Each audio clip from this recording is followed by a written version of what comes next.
Ms. Thomas, it's like 15 minutes, a little bit more. We all been in 15 minutes apiece. But he said it's 6:20 to go on and let Laura begin, and then just say that. No. He said 6:35 is not a problem. We're still at 6:30.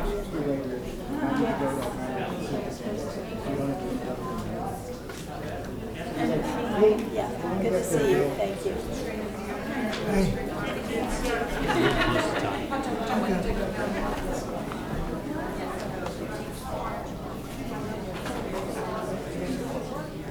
Stand by.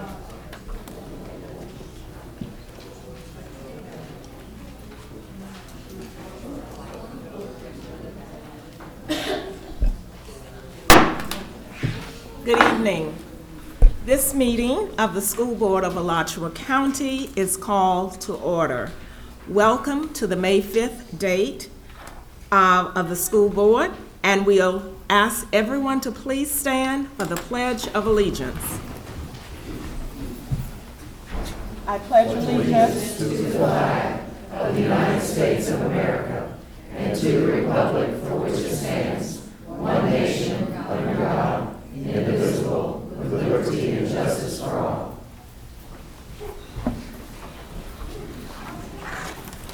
Is there a motion to adopt the agenda? So moved. And I'd like to make sure that we understand that we are adding action item H3, administrative appointments. Second.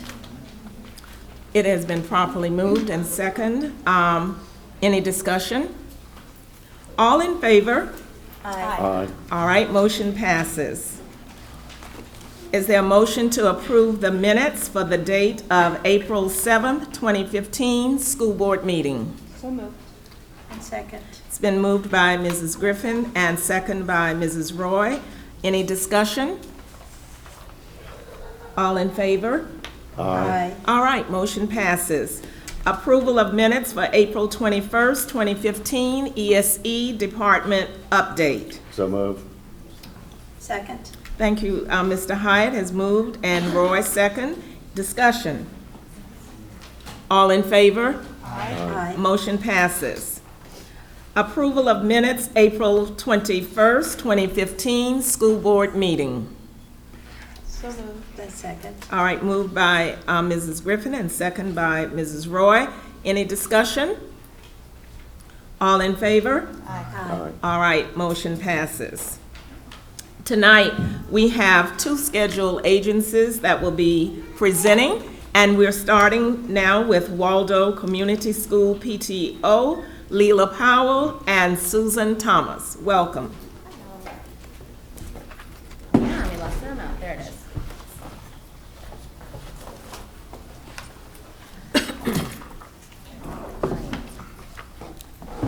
We're just waiting for the TVs to come on. They should Okay. be coming on shortly.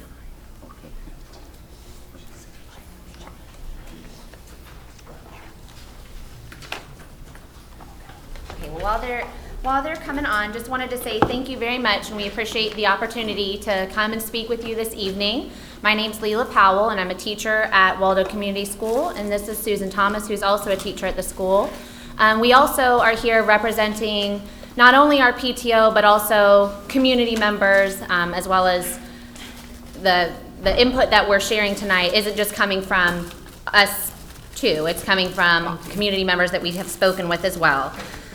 We really are excited to hear recommendations to improve early childhood education and hearing about emphasis in areas of science and technology, also increasing parent involvement through the Parent Academy. All of those are excellent areas to focus our resources and continue to improve education for students in Alachua County. Again, thank you for your time, and our goal for this presentation is to highlight the positive things that are already occurring at Waldo Community School, as well as sharing questions and concerns from the community regarding possible consolidation. We hope that you will listen with an open mind.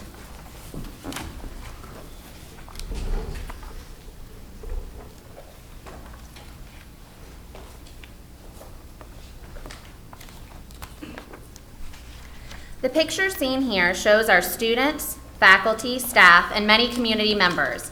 What you can't see is that it took our principal, Mrs. Burton, less than a minute to have everybody's attention with the simple raise of her hand. I don't know about you, but with my little family of 5, the last time we took a family picture, it took quite a bit longer than a minute to have all 5 people facing the same direction with their cheese faces on. The reason that we're sharing this with you is that it highlights the level of respect that our students have.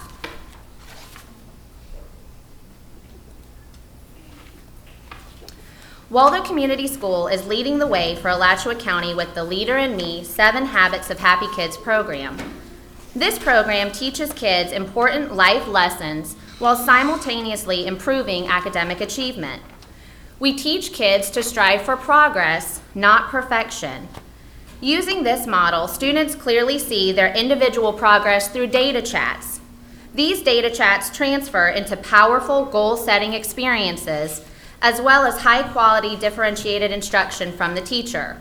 One quick example of what I do in my classroom, and I know many other teachers do as well, is when the students have finished an assessment, they make a bar graph showing what their score was. And if it's 80% or above, it's celebrated. If it's 100%, they can earn a caught slip, which is just caught doing good, and it enters them in a weekly drawing for our friend Mr. Barry Dogood.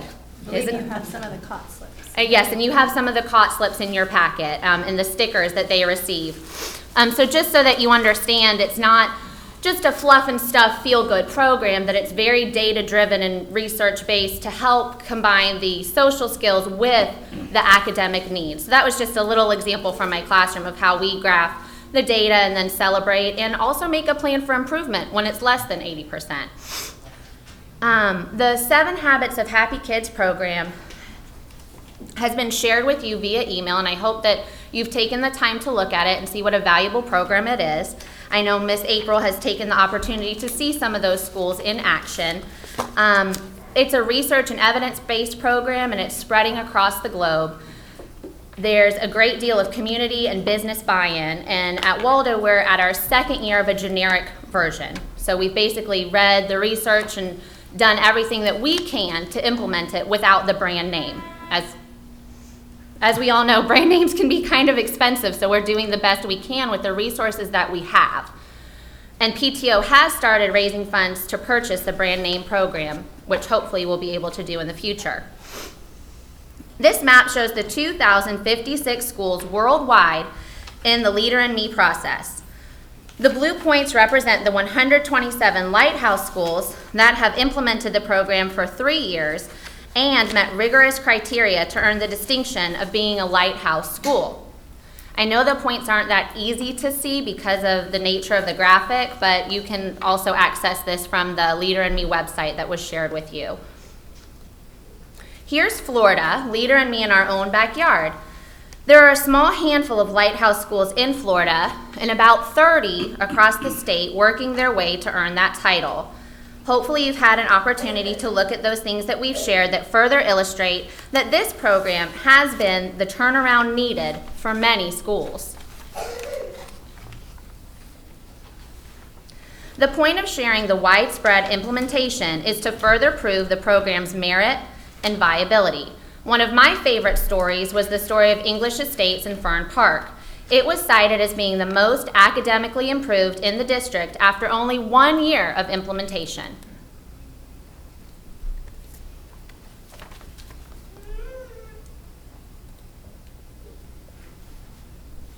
As a member of the Waldo team that toured Wards Creek in St. Augustine, this was the Title I professional development field trip that our school and a few other schools in our county participated in, and I was a member of the team that got to go. I was certainly impressed by the poise and confidence that the students demonstrated. Furthermore, their positive academic and behavioral data lined their walls and bulletin boards. One of the most significant impacts for me was listening and sharing with teachers from other schools that serve children of low socioeconomic status. Many of these teachers were equally impressed by Wards Creek, yet they were hesitant to believe that it could work for their kids. Hearing teachers searching for answers of how to meet the growing needs of their underprivileged students is always heart-wrenching. Barbara Colaros has often been quoted for saying, "When children come to us from strong, healthy, functioning families, it makes our job easier. If they do not come to us from strong, healthy, functioning families, it makes our job more important." I was proud beyond measure to share how the Leader in Me model is working for us at Waldo Community School. At Waldo Community, we are already implementing a great many pieces of this program without the brand name. Our hope is that you will allow Waldo to remain open and continue the mission that we have started. When kids learn to be proactive, they take responsibility for their behavioral and academic goals. Rather than listening to kids say, "Well, I failed because I'm stupid," we hear kids say, "I know I need to study and I need to ask for help when I don't get it." Instead of hearing kids say, "It's my way or the highway," we hear, "Let's work together and make a plan." It shifts the student's locus of control from external, "It's all your fault," to internal, "It's up to me to make a change." These children are our future leaders. This program can have a significantly positive impact, not only on our current student body, but on the community over time. Now that you know a little background about the program, check this out. These positive figures speak for themselves. While Waldo certainly does have room to improve by increasing enrollment and standardized test scores, closing the school is kind of like throwing the baby out with the bathwater. Hopefully, these positive figures will help you see that Waldo Community School is a school worth saving. One of our biggest bragging rights is that we went the first 8 weeks of school referral free. This is a really big deal. This shows on-task time in the classroom. Teachers know that on-task time in the classroom translates to higher achievement scores. Furthermore, the 2014-15 school year, we had 0 bus discipline referrals. As you know, the busing is a big issue for many community members and parents. It's a great area of concern. Looking at this data, they know that their kids are not coming into contact with harmful, negative behavioral influences on the bus, and they're concerned that that will change when the length of their rides increase, the number of students, and also students who are in middle school and high school, and that's a very real concern for parents. There is a spreadsheet in the back of your packet. If you want to take time after our presentation to look, it compares our schools and information that we put together. It includes the referrals, bus referrals for last year and this year to the present. So now we're looking at some more exciting data from our school. The fast forward data. Hold on one second, got a little overzealous with my pages, turn 2 at once. There we go. The recently implemented Fast Forward program shows that our students are working hard to meet and exceed grade level expectations. This program began use at 6 of the most high-need schools in January. A huge part of our success is our teachers. As students progress in games, teachers study the data and intervene as necessary, just as they would if the skills were being taught in the classroom without the aid of a computer.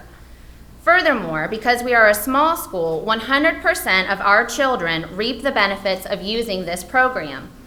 Due to time, space, and other funding constraints, this is not the case at all 6 schools where the program is being used. Other schools are only able to utilize Fast Forward with their lower quartile or a % of their students. Since implementation in January, we are proud to report that 43% of our students are showing over a year's worth of growth in 25 instructional days. It is my understanding that the Fast Forward program will continue use next year. This positive data shows our kids at Waldo will be reaching grade level expectations, which was one of the factors influencing the possible consolidation. However, as the projected student body at Shell grows, the viability of school-wide implementation of the Fast Forward program decreases. So the quality of education is to be improved, but this seems like a possible loss for our students since it's more likely that only a portion of the student body will be able to use the program due to size and size constraints. So I wanted to take a few minutes and look at why do we struggle, and kindergarten readiness is one of those reasons, and we applaud Dr. Roberts for realizing this and taking measures to help with kindergarten readiness. But no matter what, whether our kids are bused to Shell or if they stay at Waldo or Lake Forest, currently they're not ready. So we cannot do anything right now about their kindergarten readiness. Only once they come into our classroom, what are we going to do? So my question is, when we think about the struggles in kindergarten readiness, how will this be influenced by the long bus rides? How are these kindergartners who will be spending in first graders, how are they going to be affected by those bus rides again? Another point is parental involvement. We know that parental involvement in everyday activities is important, checking homework. Again, when we consider our school day and the length of the school day that we're extending here, how much time are those parents going to have to be involved in the everyday activities of their children? Also, in the activities that happen at school, whether it's during school hours or after school, events like we're going to have on Thursday where we're having a parent involvement night, are those parents going to be able to get to Shell or Lake Forest due to time restraints as well as economics? The third point would be a larger percent of free and reduced lunch. So as our students are combined with Shell or Lake Forest, this number only seems like it will go up. We're not being spread out across the district. A lot of parents who can, more affluent families, are opting out for programs like Florida Virtual School, private schools in out of county. So this number is just going to kind of compound the problem as we mix those two populations together and take certain students out. We know these are reasons that students in schools tend to struggle, and it seems like we're just compounding that factor together. And then the last point would be magnets and school choice opportunity. I am not against magnets in our county or school choice and opportunity. I looked at a school that is in a neighboring county, and they're 9 miles from our school, pretty similar population. And I looked to see, I actually asked how many students are pulled from their student population, and they said currently only 9 students opt to go somewhere else who are zoned for that school. This is according to their school. I don't have the data with me. I do know that our school has multiple students who are choosing to go to other schools, perhaps magnets, like gifted magnet programs, taking advantage of the opportunity scholarships, and also school choice, maybe due to childcare, maybe due to parent jobs, whatever the case may be. Those parents are probably involved parents. We're taking those parents out of our population, therefore we struggle, and we're going to continue to take those out as we merge these schools and parents are able to opt out again for Florida Virtual School, private, and out of county. The recommendation to close Waldo Community School came as quite a shock. We are 7 years away from our centennial celebration. Along the way, we know you have seen a great deal of parent and community support for our school. Also included in your packet is a Gainesville Sun article by Bill Maxwell. It's entitled, "Waldo School Provides the Right Mix for Its Rural Students." It's in the back of your packet. While the article is from 1992, it still rings true for our school.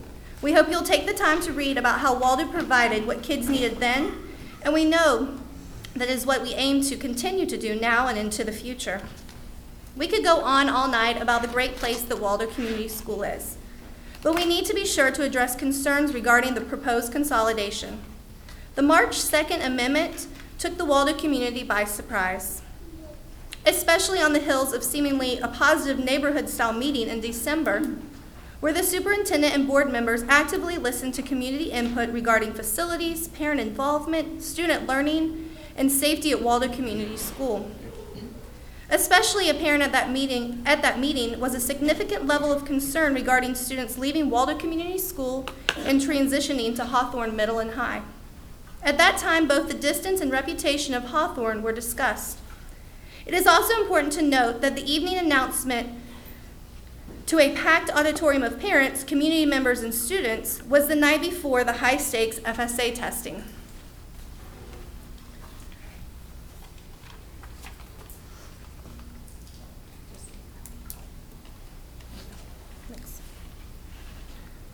The proposed perks being offered at Shell are not meaningful. Kids already have 40 minutes of art, music, PE, media, and computer lab per week. We know that we're not projected to meet that 400, but Dr. Roberts had said that we would be offered full-time art, media, and PE. But even at that, we're already receiving 40 minutes per week for art, media, and PE, and computer lab. Changing to full-time special area teaching positions does not give the kids any more time in those classroom areas. Families that were invited to magnets missed deadlines. And now those children's options have been unfairly reduced. It's not fair. Nor is it just to ask parents to trust a plan that they feel puts their children in harm's way. Also, since the proposal to rezone the Fairbanks area to Lake Forest, no mention has been made of the perks to be offered to Lake Forest. Take a moment and put yourself in a child's shoes. The original plan had all of Waldo combining with Shell. While difficult, at least they'd have familiar faces and friends. Now about 30 to 40 students will be merged into nearly 400 pupil student body at Lake Forest. The chances of seeing a familiar face are slim. Is that what you would want for your child? In order to meet the need of their children, parents are looking into other options. This in turn will lead to reducing the expected size of the student body at each school and therefore the amount of funding available. This possible consolidation is breaking the hearts of our children. They are being uprooted for the sake of meeting a bottom line, which in actuality is a mere drop in the bucket. They are being put on buses in a tune of $408 per rider in order to increase revenue for the county. Some members of the community feel very strongly that the county is looking to build new West Side schools. And this is a motivating factor in closing Waldo. Some have the perception that it is too expensive to educate the children at Waldo because per pupil spending was cited as a reason for consolidation. And they believe that the county would rather not support students requiring financial resources above the amount provided by the state funding. There were several questions regarding the budget impact estimates given at the April 1st Waldo workshop that have not been clarified. Some of the issues were brought up at the meeting, and others have been emailed afterward.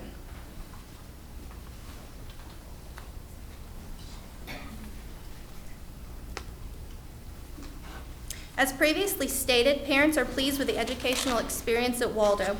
You have the results of the climate survey sent home by the district. We had 76 surveys returned from our school body of less than 200. This shows parents willing to take the time to share their thoughts about the school. You can see that the results are overwhelmingly positive. For parents, it is baffling to think that combining our school with schools that have marginally worse school grades will provide a better quality education for their students. Rumors are also circulating about closing more Eastside schools in the future due to higher than average pure pupil spending, declining enrollment trends, and poor performance on standardized tests. This is why Waldo's been targeted, and for these reasons, people believe that other schools might be targeted. Knowing this information, many families have already begun to pursue more stable school environments for their children, including Florida Virtual School, Bradford County schools, private schools like St. Patrick's, and charter school options. This in turn could cause the enrollment at Shell and Lake Forest to decline over time. So while children are certainly resilient, it's a misconception to think that they won't suffer somewhat if this consolidation is approved.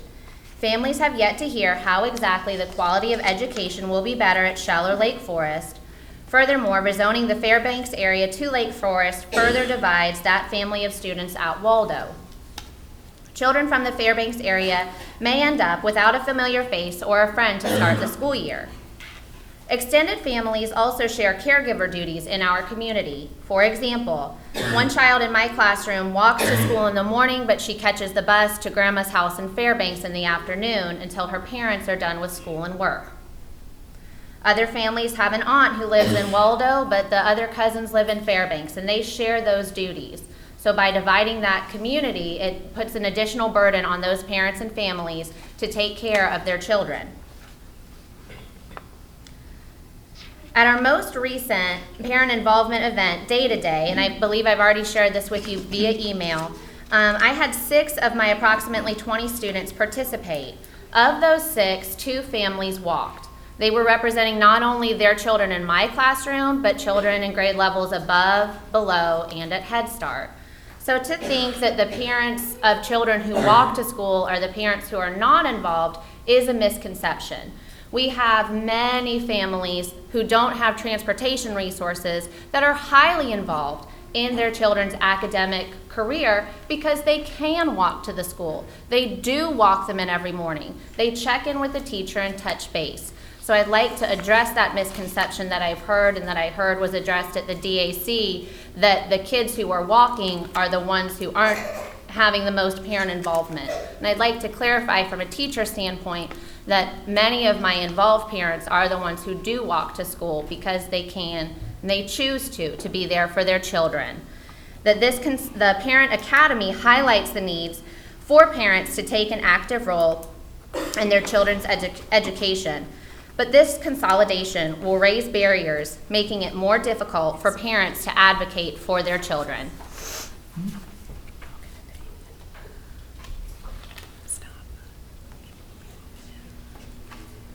So looking at the financial impact, as we mentioned before, there have been some things discussed at the April 1st meeting that have not been readdressed. Also, there have been quite a few upgrades to the Waldo facility in the last 15 years, including the adding on of a brand new building, the perimeter fencing, the solar panels, the new roof, and the new paint of the entire school. So as we look at these things, there are other ways that the county can consider saving, other cost-saving measures.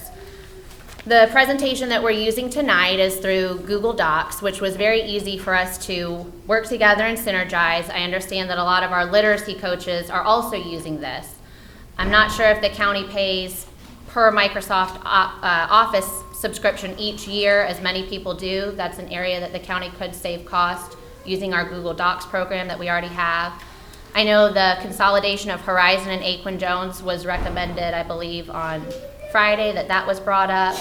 Having some sort of public input forum where people can recommend ideas of ways the county could save money. Perhaps some sort of collective bargaining with the city of Waldo for water or sewer. That could be something to consider. Composting, solar panels, maybe even selling ad space on weekly teacher or parent principal newsletters would be another way that could save additional costs for the county. As we come to a close, rather than making a reactionary decision based on the financial audit and testing scores skewed by the influences of poverty, high-achieving students leaving the school in favor of magnet programs, and a small sample size, consider leaving the zoning lines as they currently are. Take a proactive approach and give Waldo community time to shine. As you've seen in this presentation, the 7 Habits of Happy Kids Leader in Me program will provide the boost needed to increase Waldo's enrollment so that the facility is out of the 200 student danger zone and at full capacity.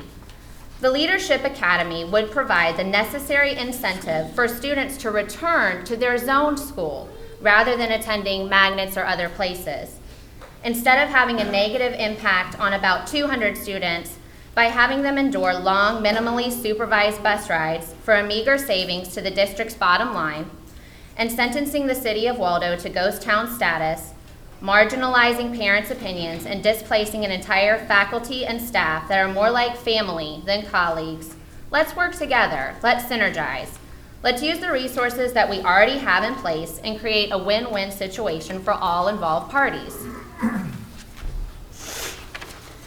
We leave you with these final thoughts and questions. Again, addressing the quality of education being improved at Shell and Lake Forest.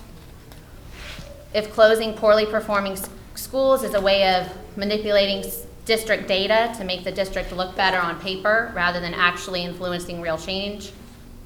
How much money are we really trying to save? Is the county motivated to unload high-need students? Is the county motivated to put more children on the bus in order to increase funding? How will migrant students' needs be served? Currently, they walk to school to register, and they won't be able to do that. What happens when a family without transportation cannot pick up their sick child? Will they go home on the bus and share their germs with all the other kids? What will happen to the Waldo facility? When involved families with financial and transportation resources pull their students, how will that affect the overall plan? Considering the fact that Prairie View was closed in 2004, and then the consolidation of Metcalf and Rawlings happened in 2010, it was attempted. Then Meadowbrook opened in 2012, and there's also the rumor from the January Gainesville Sun article that there's a new West Side school in the works in the future. Here's our kids again, and we hope that you'll think of them as you try to make this decision. Thank you so much for your time.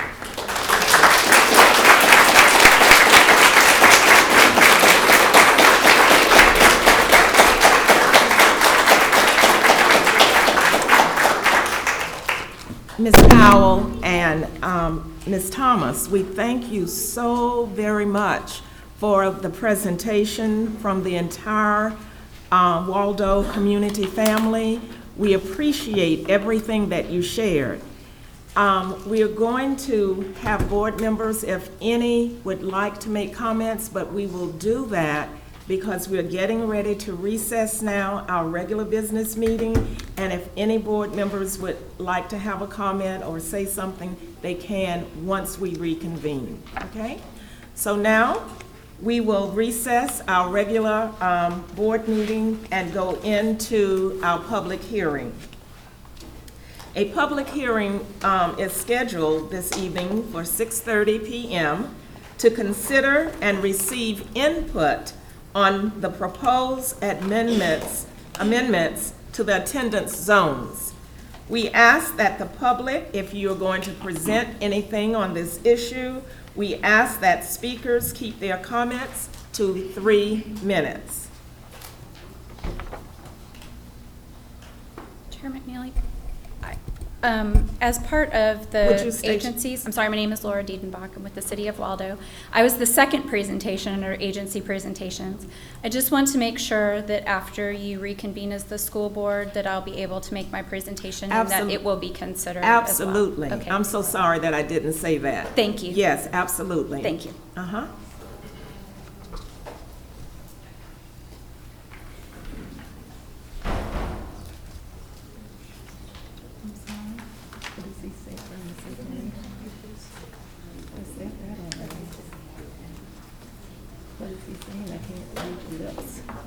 Did you have any shades for? Anyone pull out any sheets? No? No. So you can go back? You can ask about it. I don't. Be able to say something everyone else had a chance? Yeah, you can. You can. Did you mean after during the presentation? Okay. Did you want to say something? I want to ask Brian. Attorney Moore, we do have a question, and before Dr. Paulson asks his question, if there are any citizens who would like to speak to this testimony?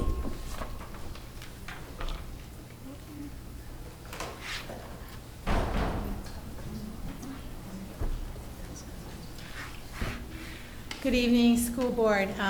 Thank you for listening to me. I'll be brief. My name is Jackie Betts. I'm a retired school teacher, and I substitute taught at Waldo Community School for the last few years. I have a master's degree in education, and I have taught mainly at at-risk schools in Florida throughout my entire teaching career.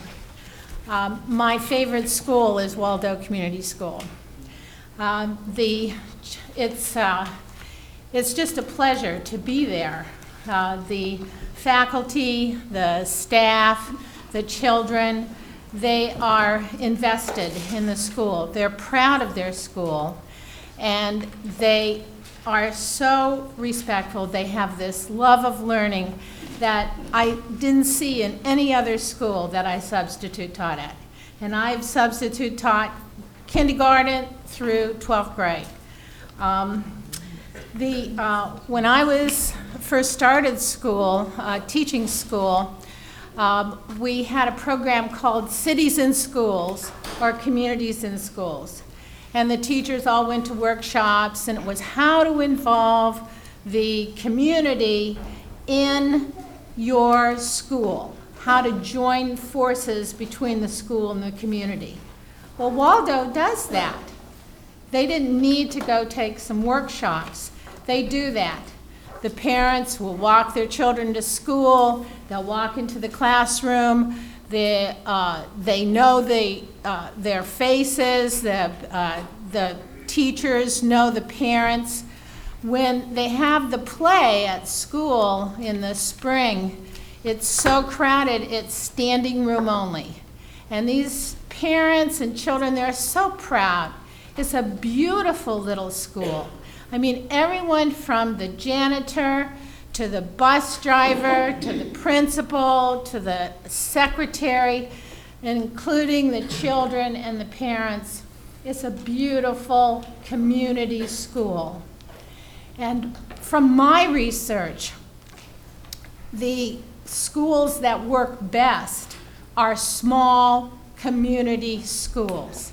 I urge you to not bus these children. This is our community. The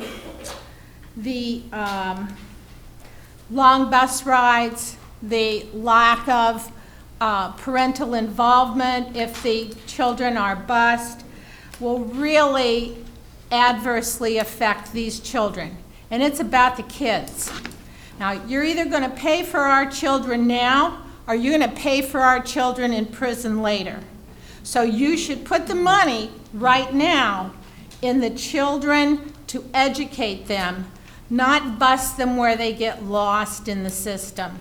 Because it's the children who get lost in the system that end up in the other system. Ms. Vass, thank you so much for your comments. Thank Yes, you. and utilize the resources we already have. It's a beautiful school. Thank you. Thank you so much.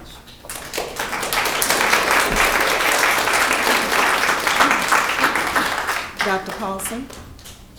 Thank you, Chairman McNeely, Dr. McNeely. This could go to either Mr. Delaney or Mr. Moore. I just want to know, this is the public hearing. We got to the second reading. Can we make any amendments we want at the second reading? We're not going to have a discussion, but we can make amendments. At the second reading, you can make amendments based on anything that has been presented either here tonight at the hearing or up before the hearing. But when you say what has been presented here, the amendment might be something, the amendment could be different than what's presented. I mean, just one of these, what's presented here, we can amend it. Yes, the board can amend it, I but want that the clear. change just has to be based on stuff that has been discussed with the board either at the public hearing or any time between when it was first reading and public hearing. All the emails you've received, any ideas. Anything. Anything. So, I mean, you couldn't amend it to bring in other schools that haven't been discussed. But anything involving Waldo, Shell, Lake Forest, the other schools that are in these So zones. if we wanted to have another school involved, we can't bring that up in the second reading if that. No, not at the second reading, because none of those parents or people have been on notice that their school is potentially having its school zone boundaries changed. What if it was part of school choice? I'm not What would it affect the other school if somebody came to that school? To the school or moving kids away from other schools? Not moving away from another school. This is all involving Waldo. And I'm not saying, I'm just, as an option. Well, certainly Waldo and the students at Waldo and where they will go to school next year is on the table, and just about every option possible has been discussed. I just want to be clear on that because I don't want to come in and if I decided to do something and then you tell me I can't do it. That's why Right. I'm being clear. What I'm saying, you can't just to take as far away from that corner of the county as possible. We can't change the zone lines for part of the Archer zone and move it into Newberry Elementary. Those No, two no. schools aren't on the table, so. But In other words, you can't, could you make it part of school choice to send somebody somewhere? Well, school choice, that is a different policy, and that policy is not before the board right now either. No, I mean, in an amendment. It's a different policy. We have a school choice policy that's, Well, this is confusing. yeah. This is the policy that just draws the I don't, physical zone I've lines. had discussions, I mean, I'm not, have my mind made up on anything, but I mean, let's say you wanted to send these kids to another school. Right. You can't do that with an amendment? I think if you wanted to say that the current zone line or any zone part of the Waldo area was going to be going to a different school, Because the zone line's also in this, yes.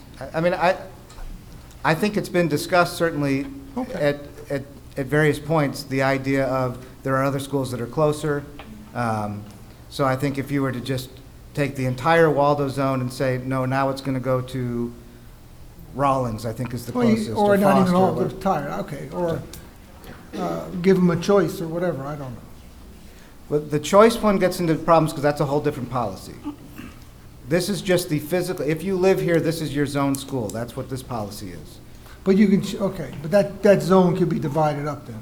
The zone could be divided further in different ways, yes. Okay, I appreciate that, because we had that a couple of years ago with the second reading and what we could bring up.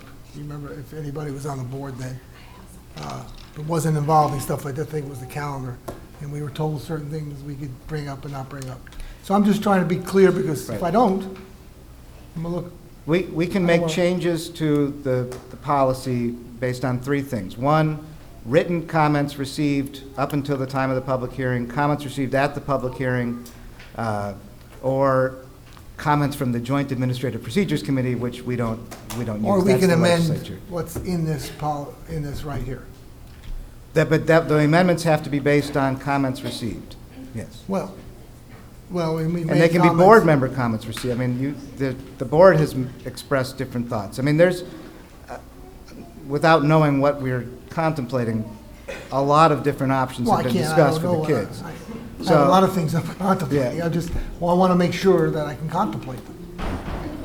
Yeah, I have a hard time thinking of something that involves the No, I mean, Waldo I'm just students saying- next year, where they would go, that has not already been put on the table and is allowed for board consideration. All right, thank you. I just wanted it on record, and at least I know what I can do and can't do, or would, you know.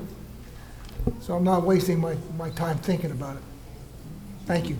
Thank you, Dr. Paulson, Dr. Roberts. I'd just like to, for clarity again, because I want to make certain that everybody, all of our board members, will leave here this evening very clear about what Mr. Moore is saying.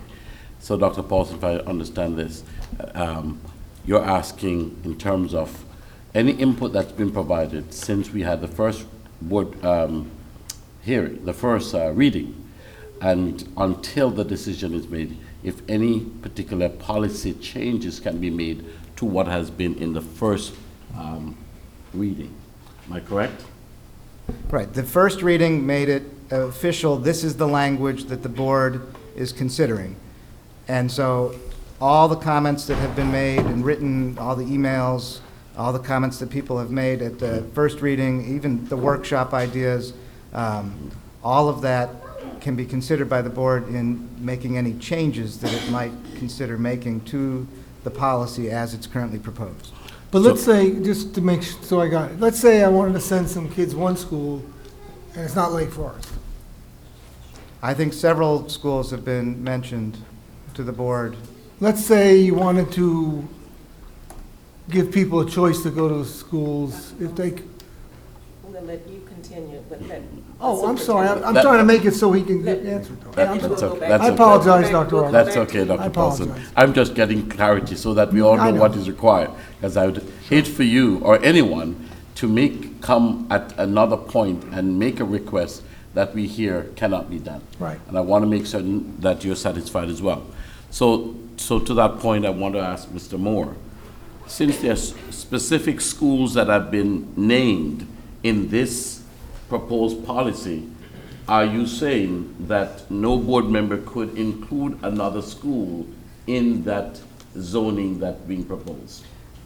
No, I think they could consider it as a receiving school. I don't think they could change the drawn zone boundary lines for any school other than the 6 or 7 that are presented, that were presented in the first reading. I have one more question. And one more, what is if, theoretically, right?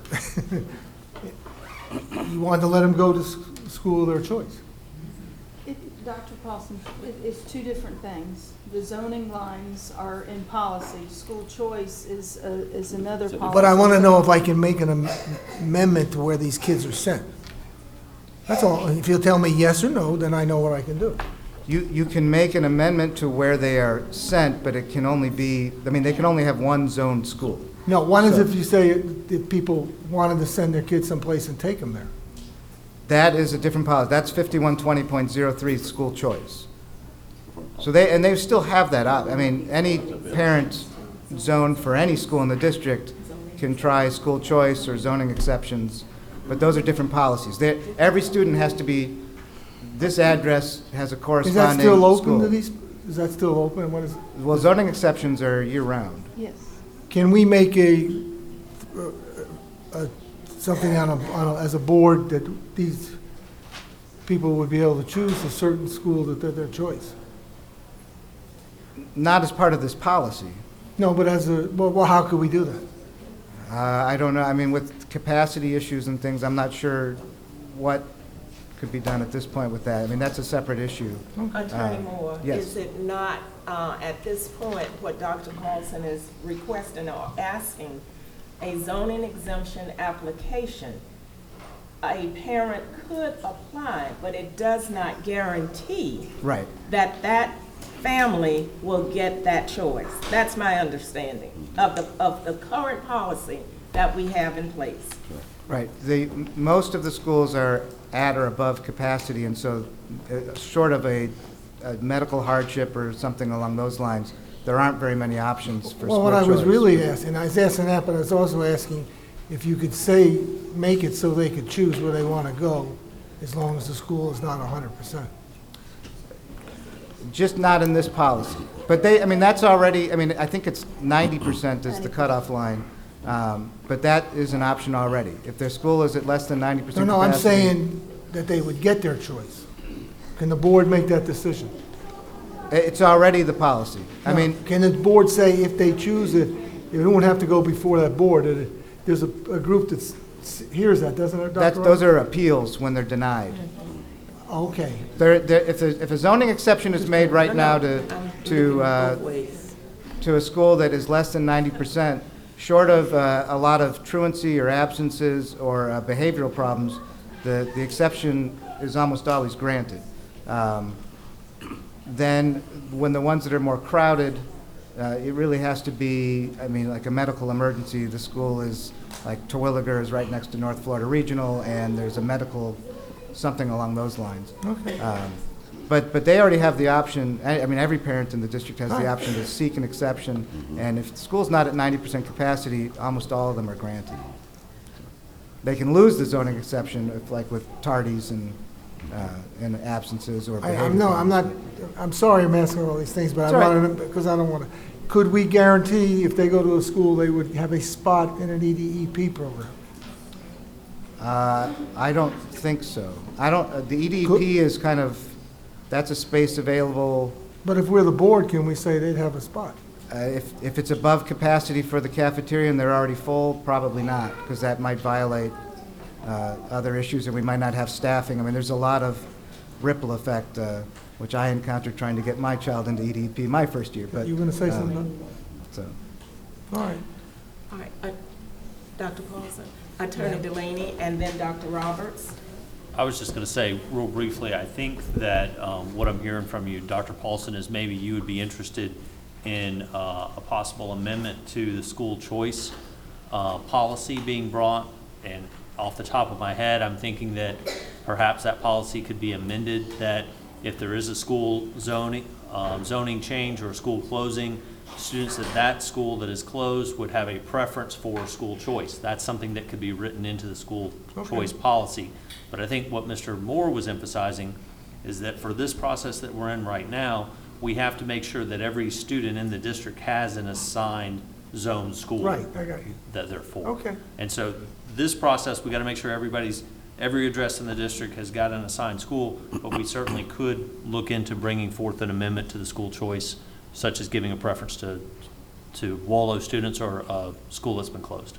All right, thank you, Mr. Delaney. Thank you, Attorney Delaney. Thank you, Dr. Roberts, too. Dr. Roberts. Madam Chair, I just want to, just for the record, because the question, Dr. Paulson, is a very important one.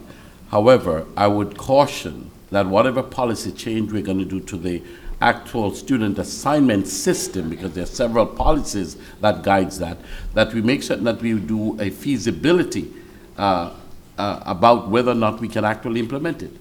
Because if I picked up where you're going with that, if for argument's sake we are going to allow a particular school to have, because of actions being taken like a closing, to have access to any school, then you'd have to note that you're opening up a policy that is going to sweep the entire district in any particular school.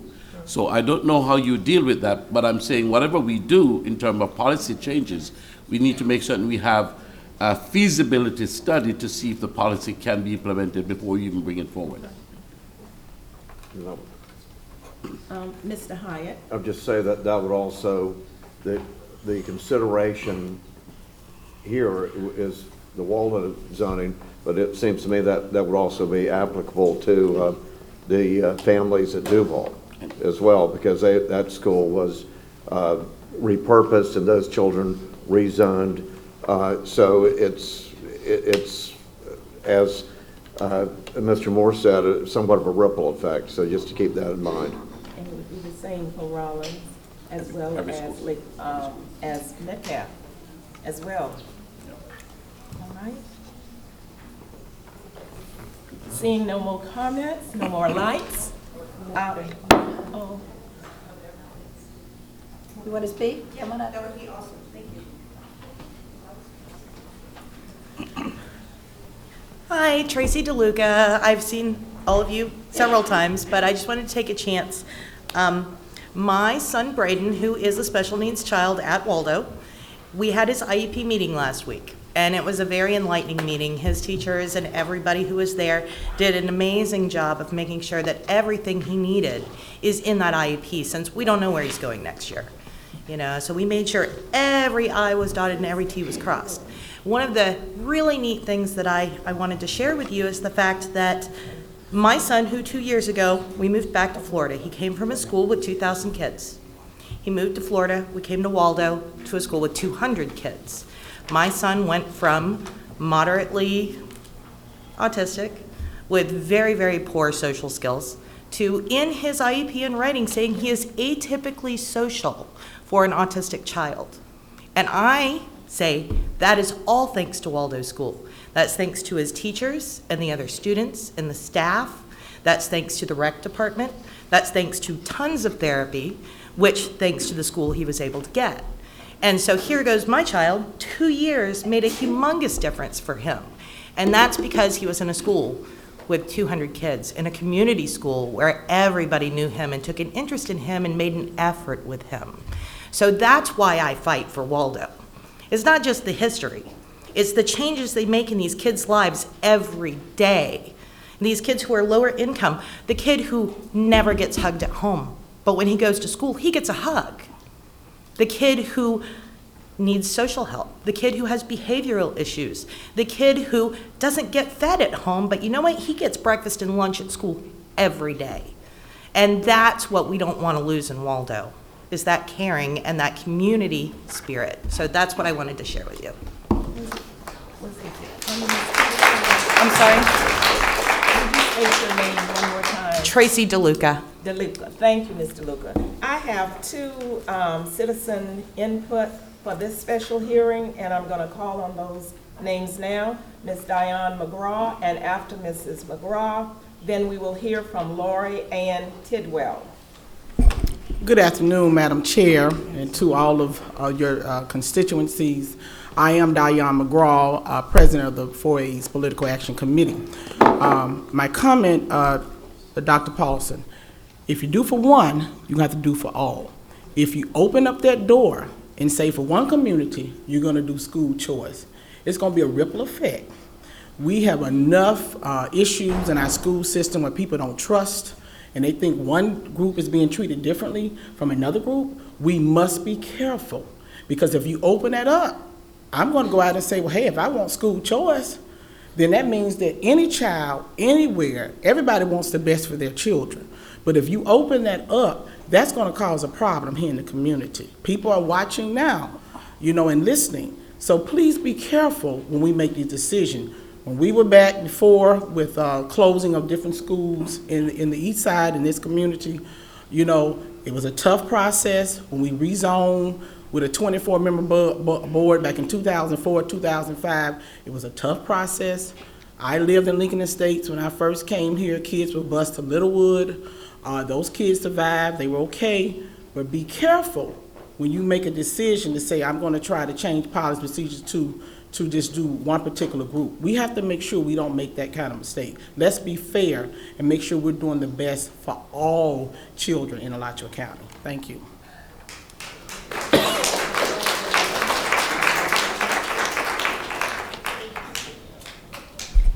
Hello, can you hear me? Thank you. My name is Lori Ann Tidwell, and I just wanted to take a minute, a brag moment, if I could, for Waldo. We had field day Friday, and I've seen several of you guys there. And well, first off, let me go ahead and do an introduction to myself. My daughter, Anna Lee Tidwell, she goes to Waldo by choice. We are zoned to go to Shell. We live in Melrose, and we go to Waldo by choice because that's where I went to school. And I know the background of Waldo, and of course, that's where all my family went to school, so that's where I chose for her to go to school.